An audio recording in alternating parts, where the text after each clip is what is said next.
주식회사는 당대의 8차 대회 결정에 따라 추진되고 있는 핵동력 전력 유도탄 잠수함 건조 실태도 현지에서 의뢰하셨습니다.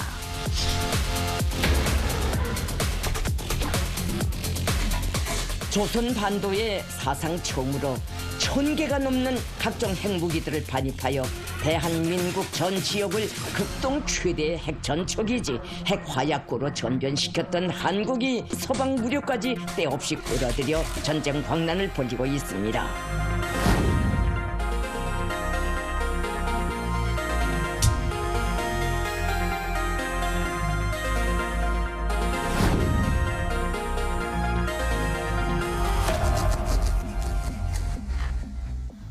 날 것 그대로의 라이브 토크쇼 이슈박 코너입니다. 이 정도면 오래 기다렸다고 해야 될까요? 지금 앞선 영상에서 보셨듯이 북한이 결국 우리나라 핵잠 건조를 맹비난하고 나섰습니다. 네, 영상에서 보셨듯이 지난 3월에 북한이 우리보다 먼저 핵잠수함 개발에 나선다고 밝혔었고요. 그렇죠. 이러다 보니까 이제 적반하장 아니냐 이런 얘기도 나오는데 이게 이제 우리가 만들면 북한도 핵잠 개발에 박차를 가할 거란 말이죠. 그럴수록 이 북한 주민들의 삶은 더 열악해지는 게 아니냐 이런 우려도 나오고 있습니다. 관련 내용 살펴보겠습니다. 아산정책연구원의 양욱 연구위원 그리고 동국대 북한학연구소 김영희 연구원과 함께하겠습니다. 어서 오십시오. 네, 안녕하십니까. 반갑습니다. 나와주셔서 감사합니다. 아유, 예. 네. 반갑습니다. 양 박사님 이거 먼저 예. 이제 조선중앙통신을 통해서 입장문을 낸 거잖아요. 맹비난을 했는데 약간 시간차가 있었어요. 그렇죠. 일단 그 입장문에서 가장 눈여겨보셨던 게 어떤 대목입니까? 일단 시간차라는 것에 집중을 해야겠죠. 무슨 말인 거 아니에요? 북한이 분명히 비난이 나왔으면 진작에 나왔어야 되는데 바로 나왔어야죠. 바로 나왔어야 되는데 왜 이렇게 오래 걸렸냐?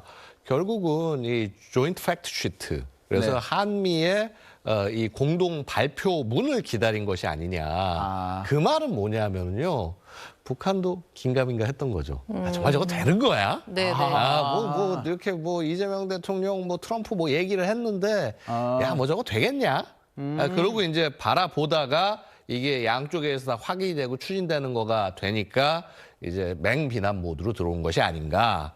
이렇게 볼 여지가 있습니다. 근데 팩트시트 발표한 지도 며칠이 됐는데 그 시간은 좀 준비한 시간이 필요했던 걸까요? 그렇죠. 아무래도 북한 입장에서는 그러니까 이런 겁니다. 북한이 뭔가 발표를 하거나 할 때는 보면 자신들이 뭔가 극적으로 전달을 할 수 있는 그런 시간대를 노리는 것이고요. 네네네. 전반적으로는 북한이 뭔가 하여튼 이렇게 얘기를 톤을 어느 정도 조절해야 될지를 좀 고민을 했던 것 같아요. 네. 그리고 결국 가장 최대로 하는 것을 택한 것이 아닌가 생각이 됩니다. 근데 네.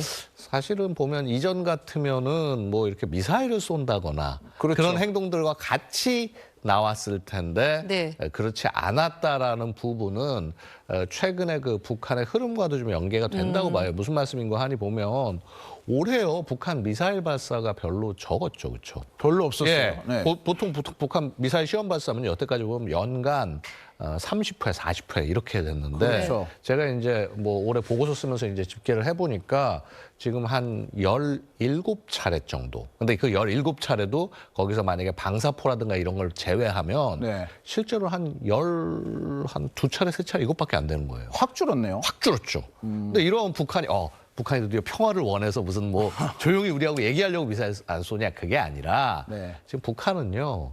우크라이나 전쟁에 모든 걸 다 걸고 있습니다. 네. 거기에만 집중해도 시원치 않을 판이기 때문에 그래서 여기저기 이런 걸 늘려놓을 어떻게 보면 여유가 없다라는 거죠. 그런데 하지만 그럼에도 불구하고 지금 이 사안 북한으로서는 당연히 얘기하지 않을 수 없는 사안이다. 네. 저 말씀 주신 것처럼 뭔가 극적으로 메시지를 전달하고 싶었을 북한일 텐데 우리가 알기로는 북한의 공식 메시지는 단계가 있다고 알려져 있지 않습니까? 네. 김정은의 담화도 아니고 외무성 국방성의 성명도 아니고 이번에 밝힌 것처럼 조선중앙통신을 통해서 입장문을 밝힌 이유가 수위를 조절한 것이다라는 풀이도 있는데 수위 조절은 왜 한 걸까요? 수위 조절을 한 부분도 있다고 보고요. 네네. 또 다른 이유도 있다고 봅니다. 어떤 걸까요? 사실은 이제 최고 지도자의 대변인이 어찌 보면 김여정 담화죠. 네. 그러니까 북한이 전략적인 메시지를 던진다거나 가장 강력한 핵심 메시지를 던진다거나 할 때는 항상 김여정이 나와서 담화로 발표를 했어요. 그랬죠. 네. 그리고 그다음에 담화를 하는 게 뭐 예무성 담화라든가 이거는 국방 쪽이기 때문에 국방성 담화가 나오던가 네. 뭐 이렇게 나와야 되는데 가장 그래도 낮은 단계의 조선중앙통신 보도로 나왔단 말이죠. 이건 북한 사람들이 볼 수도 없는 구조예요. 북한 사람들은 못 보는구나, 예, 이걸. 맞습니다. 그래서 예부에 던지는 메시지죠. 근데 김여정 담화 같은 경우도 사실은 노동신문에 안 실리는 경우도 많습니다. 네. 그럼에도 왜 이렇게 그 톤 다운 시켜서 북한이 발표를 했을까라는 부분이죠. 근데 구구절절 내용은 너무 많아요.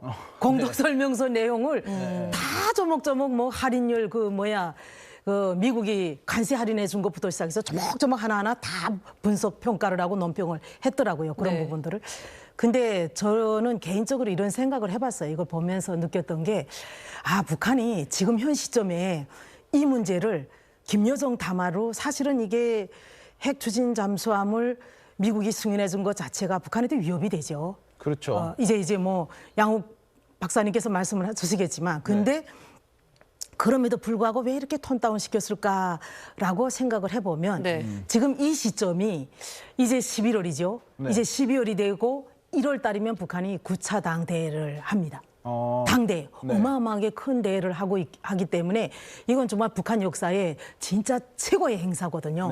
근데 이 시점에 이거를 김여정 담화라든가 이렇게 높은 수위로 확 던져버리면 이게 확산이 너무 될 거 아닙니까? 그렇죠. 그러면 오히려 긴장이 고조가 되고 이러면 예부에서부터 이렇게 긴장이 고조해서 들어오면 내부에서는 지금 9차 당대회를 막기 위한 마지막 전투를 열심히 벌이고 있는데 이게 분산시키면 안 되거든요. 저는 그렇게 생각을 해봤습니다. 그렇기 때문에 북한이 톤 다운 시켜서 이거를 좀 확산시키지 말자. 수위를 좀 낮추자.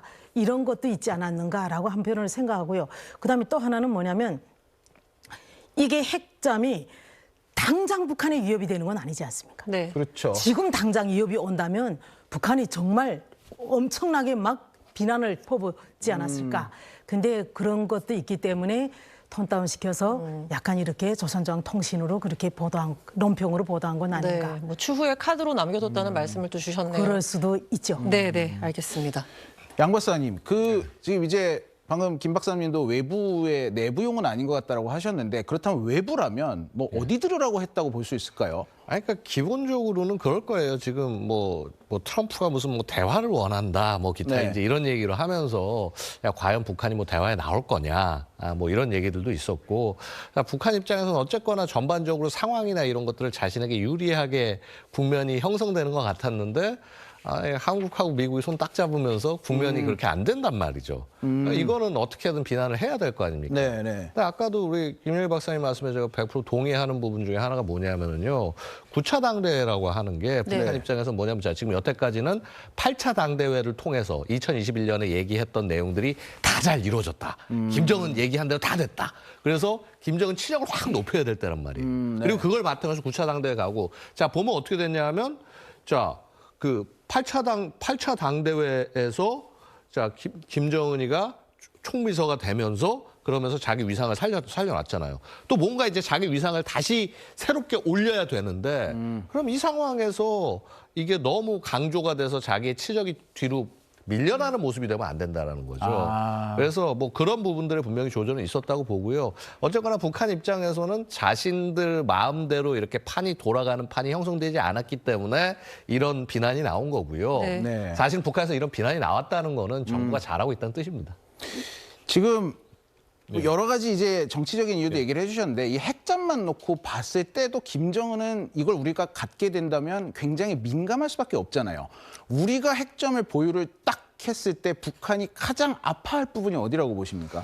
사실은 이제 이 원잠, 그러니까 저는 이제 핵잠이란 말을 안 쓰고 원잠이란 말을 씁니다. 원자력 추진 잠수함. 원잠 왜 이렇게 자꾸 이제 뭐 우리는 핵잠이란 말을 많이 쓰는데 왜 그러냐면요.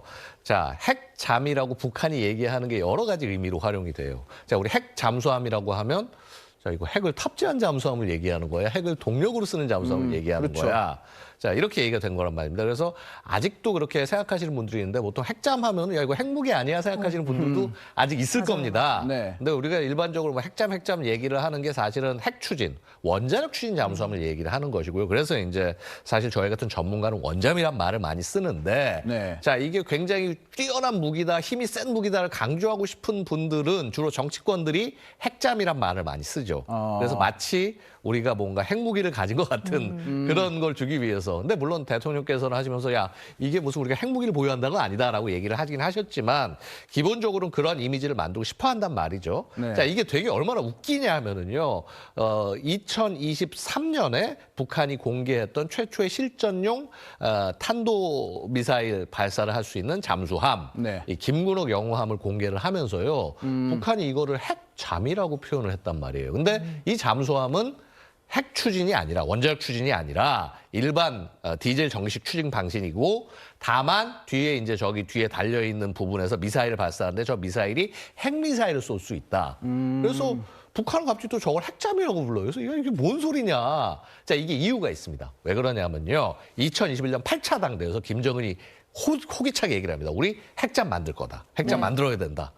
그런데 그게 뭐 핵잠이 애 이름도 아니고 그렇게 쉽게 만들 수 있는 게 아니거든요. 그렇죠. 북한에 특히 뭐 이 원자로 소형화나 이런 것도 안 됐다. 그다음에 정수 기술도 안 된다라고 보고 결국 러시아에서 받아오지 못하면 못 만든단 말이죠. 자, 그런데 북한이 이걸 만들었다 얘기를 해야 되니까 자, 일단 이 잠수함이 핵을 쏠 수 있으면 핵잠이야. 네. 이런 말도 안 되는 조작적 정의를 한 거예요. 그러니까 구형 잠수함인데 네. 우리가 핵만 쏠 수 있으면 이건 무조건 핵잠 막 이렇게 약간 우긴다. 그렇죠. 왜냐하면 그래야지 이제 자기가 핵잠이 된 것 같으니까. 그리고 이번에 사실 또 새로 공개한 거는 보면 뭐라고 그렇게 얘기하냐면 핵 동력 전략 유도탄 잠수함 이렇게 얘기하는 거죠. 네. 그러니까 핵 추진도 되고 전략 유도탄, 핵 미사일도 쏠 수 있고 이런 잠수함이다. 그래서 이 구분을 보통 우리 군에서는 SSN과 SSBN, SSN은 그러니까 그냥 원자력 추진만 되는 그리고 이제 임무를 수행하는 잠수함, 공격 원잠이라고 부르고 SSBN 원자력 추진인데 핵미사일 쏠 수 있는 그런 잠수함, 그래서 전략 원잠. 자, 이렇게 구분을 하고 있고요. 지금 우리 대한민국이 만들겠다고 얘기하는 거는 SSN에 해당하죠. 그러니까 우리가 탄도미사일을 못 쏘는 건 아닌데 네. 우리가 갖고 있는 탄도미사일은 핵이 없잖아요. 없죠. 그러니까 사실은 이게 핵무기를 움직이고 그걸 플랫폼이 돼야지 원잠도 어떻게 보면 핵무기가 되는 거고 네. 원잠이지만 이 핵 뭐 탄두나 이런 것들 미사일 같은 걸 못 쏘면은 그거는 어떻게 보면 공격 원잠에 불과한 거죠. 그런 차이가 있습니다. 근데 자, 그럼 아까 질문은 이게 북한에게 무슨 위협이 되냐? 네. 자, 일단 어쨌거나 지금 뭐 우리도 시작 못하고 지금 북한은 만들었다고 보여주고 있습니다만 이래저래 만약에 일정이 제대로 간다면 우리 것이 더 빨리 나올 수도 있습니다. 아니면 오히려 네. 예, 혹은 더 안정된 성능으로 나올 수도 있을 거고요. 네. 자, 뭐 어쨌거나 이렇게 될 경우에는 북한이 자신들이 원하는 그래서 이 무한정 이 뭐라고 그럴까 잠수함을 물속에 집어넣고 작전을 하면서 한국을 위협하는 이 구도가 잘 안 그려질 수 있다라는 거죠. 그러면 여태까지 모든 그 열심히 농사진기에 다 망하는 거나 마찬가지예요. 그렇죠. 그래서 한국이 이런 부분들을 먼저 선제적으로 나가는 것을 당연히 북한으로서는 반길 수가 없다라는 겁니다. 자기네가 해놓은 게 다 무너지는 거다 이걸로 뭐 인해서. 다 무너지진 않겠지만 상당히 이제 소위 말해서 북한이 얘기하는 핵 그 이격 능력, 세컨드 스트라이크라고 그래서 자, 너희가 우리를 공격해도 우리는 이걸로 보복할 수 있다. 혹은 먼저 이게 수중에서 선제 타격할 수 있다. 자, 이런 그런 능력들 자체가 사실은 좀 더 떨어지게 되는 거죠. 우리가 이걸 탐지하고 경멸할 수 있는 능력을 갖추면. 네. 그렇군요. 자, 이 북한이 어쨌든 뭐 핵 잠수함뿐만이 아니라 지금 무기 개발에 돈을 엄청 많이 쓰고 있지 않습니까? 전체 GDP가 어느 정도고 그 중에서 얼마가 또 무기 개발에 쓰이는 걸까요? 사실은 북한이 그 GDP랑 이런 것들을 공개하지 않습니다. 네. 그래서 한국에서 북한의 GDP를 추정을 하죠. 네. 그렇게 추정을 해서 한국 원으로 발표를 합니다. 그래서 2024년 GDP가 네. 한국 돈으로 43.7조 원. 43.7조 원. 예. 네. 43.7조 원 정도 됩니다. 예. 네. 그런데 북한이 그 국방비는 우리가 예산 전체에서는 예산에 대해서는 어느 정도 지출하겠다는 거는 발표를 해요. 네. 매년 1월마다 최고위민회를 해서 그 최고위민회에서 지난해 예산을 얼마나 우리가 확보를 했고 또 얼마나 지출을 했는지 또 올해에는 얼마나 예산을 편성을 해서 어떻게 쓰겠는지 이런 것들을 다 발표를 합니다. 그러면 보면 국방비 지출이 전체 예산이 15.8에서 15.9%예요. 15.8. 네, 이건 정확해요. 네. 북한이 그렇게 정확히 발표를 하니까. 제가 생각했던 것보다는 적네요. 근데 그 예산 대비예요, 이게. 그러나 이 예산보다 더 쓴다라는 얘기가 나옵니다. 그게 뭐냐면 민수공장들이 군수산업의 역할을 하는 경우가 있어요. 예를 들어서 어떤 공장에서 군복을 만든다든가 이런 경우는 이게 돈이 민수 쪽의 돈이거든요. 네. 그래서 이게 15.9%가 아니라 그보다 더 높다라는 것도 있고요. 그러나 GDP의 몇 %라는 건 절대 발표한 적이 없기 때문에 모르고요. 그런데 미국의 CIA에서 이걸 좀 추정을 하는 것 같습니다. 그래가지고 어떤 전문가가 올려놨어요. 근데 그걸 보니까 2010년도까지 20에서 30% 네네. GDP에 그만큼 쓰고 있다.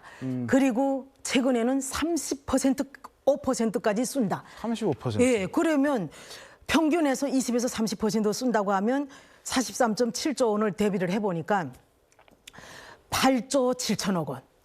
에서 13조 원 정도 쓴다. 어마어마한 돈을 쓴다라고 네네네. 볼 수가 있죠. 진짜 어마어마한 돈인데 이게 사실은 북한 주민한테 지금 가도 부족할 판이지 않습니까? 이게 진짜 이러다 보니까 북한 주민들의 삶이 진짜 엉망진창이 되고 있는 게 아니냐라는 얘기가 나오거든요. 네, 특히 지난해 말에 심각했던 수해 복구가 끝났다고 자축하는 영상이 네. 또 나오지 않았습니까? 뭐 대규모 신축 주택 준공식을 했다 그러면서 김정은이 직접 홍보하는 모양까지 보였는데 보고 오시죠.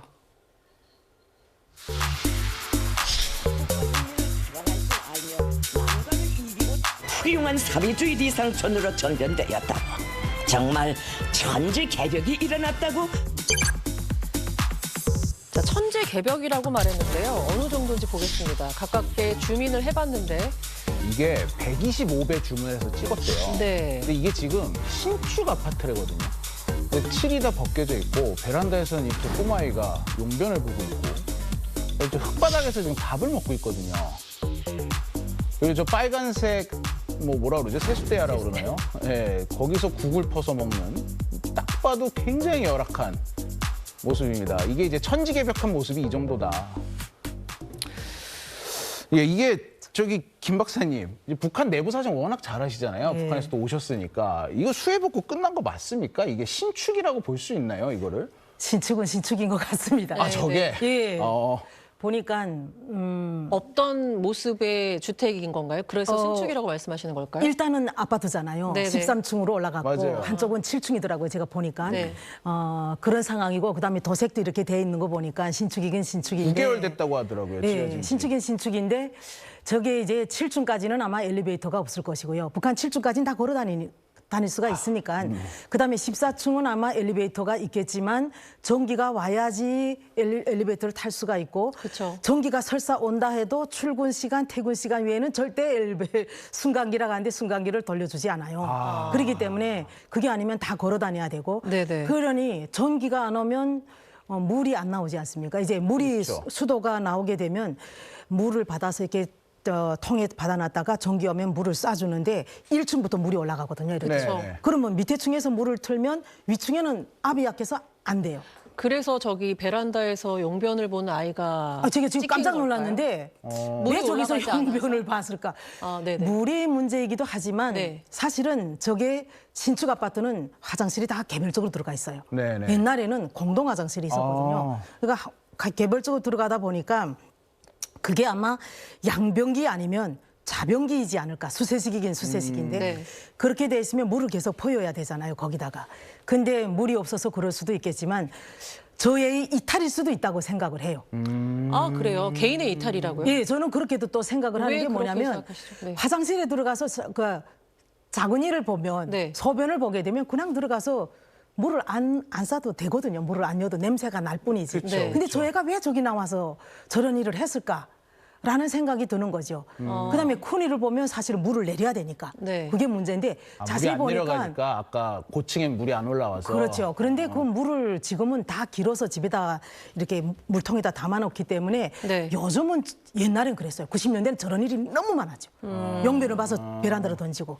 근데 요즘은 그렇지 않은데 참 이상한 장면. 네, 신축이라고 해도 저런 일은 계속 반복되고 있다라고 네. 말씀을 주셨고 저희가 또 흙바닥에서 밥을 먹는 공사 인부들의 모습도 봤습니다. 네. 이게 지금 옥수수밥과 된장푼 물을 세숫대야에서 이렇게 맞아요. 각자 나눠서 네. 드시는 모습을 봤는데 이게 일반식인가요? 간식인가요? 밥량은 좀 어느 정도로 보이는지 궁금해요. 밤양은 제가 놀랐어요, 사실은. 밤양은 많구나. 양은 많구나. 예, 강냉이 밥이긴 한데 네네. 이게 그 밥그릇에 이렇게 살짝 올라와 있어서 양은 좀 많구나. 대신 반찬이 하나도 없는 것. 그렇죠. 그다음에 한 가지밖에 없고 그다음엔 국이 없으니까 북한은 국이라는 것이 사실은 맹물을 끓여서 거기다가 된장을 풀어 넣고 야채 좀 있으면 연게 그게 그냥 국이거든요. 네. 우리처럼 여러 가지가 들어가진 않죠. 그러다 보니까 끓일 수 있는 게 없으니까 이 세숫대야에는 찬물. 저 사람들이 입은 옷을 보니까 여름은 아니에요. 네. 내복을 입었더라고요. 네네. 그러니까 약간 추위가 있을 때 가을 초, 봄, 초봄 요때인데 찬물에다가 숟가락에 하나씩 주는 건 된장 맞는 것 같아요. 그래서 찬물에다 된장 풀어 먹어라. 정 이런 거. 박사님이 북한에 계실 때랑 비교했을 때 저게 지금 좀 달라진 풍경인가요? 없어요. 여전한 건가요? 여전히. 양만 많아졌다. 양만 많아졌어요. 여전해요. 우리 메뉴는 때는 똑같고. 근데 저희 때는 제가 대학교 다니거나 이럴 때는 80년대 때는 차라리 쌀이 흰쌀이었죠. 근데 저거는 옥수수이고 대신 양이 좀 많아졌다는 것. 네네네. 야, 근데 댓글들 보니까 엄청나더라고요. 그리고 저걸 보니까 왜 이렇게 안 바뀔까 이게 너무 답답하고. 핵잠 수업 만드느라고 그런 것 같습니다. 예. 양 박사님 시간 관계상 짧게 여쭤보는데 지금 사실 화면으로만 봐도 열악하잖아요. 근데 북한 주민들도 알 거란 말이에요. 뭐 핵잠이니 핵무기니 여기 돈 다 쓴다는 거. 근데 이거를 뭐 화가 나지만 어떻게 할 방법이 없어서 그냥 저러고 참는 겁니까? 아니면은 나라가 강해지는 게 우리도 강해지지 뭐 일종의 국뽕이라고 해야 될까요? 이런 것 때문에 그냥 우리가 헌신하자 뭐 이런 건가요? 저는 그 어느 쪽도 아니고 체념이 아닐까 생각이 됩니다. 이런 거죠. 우리가 뭐 예를 들어서 TV나 이런 데서 셀러브리티 삶을 본다거나 이렇게 할 때 그걸 보면서 야 멋있다 하지 야 나도 저렇게 산다고 생각하기 쉽지 않죠. 자기 현실을 돌아보면 상당 부분 북한 주민들도 만약에 이 남한이나 이런 데서 삶이 어떤지 뻔히 알겠지만 자신들에게 그것이 허락되지 않는 그냥 화면 속에 그런 일일 뿐이라고 생각이 들고요. 그다음에 북한이라는 나라 현실 속에서 살아가야 되는 자신의 모습들이 있겠죠. 결국은 하루하루를 거기 있는 분들도 충실히 살아갈 수밖에 없는 것이 아니겠냐. 그런 조건 하에 갇혀 있는 것이다. 저는 그렇게 생각합니다. 그냥 다른 나라의 일로 생각을 한다. 다른 세상의 일로. 알겠습니다. 시간 관계상 오늘 두 분 말씀 여기까지 듣겠습니다. 고맙습니다. 감사합니다. 감사합니다. 네, 저희는 잠시 중간 광고 보고 돌아오겠습니다.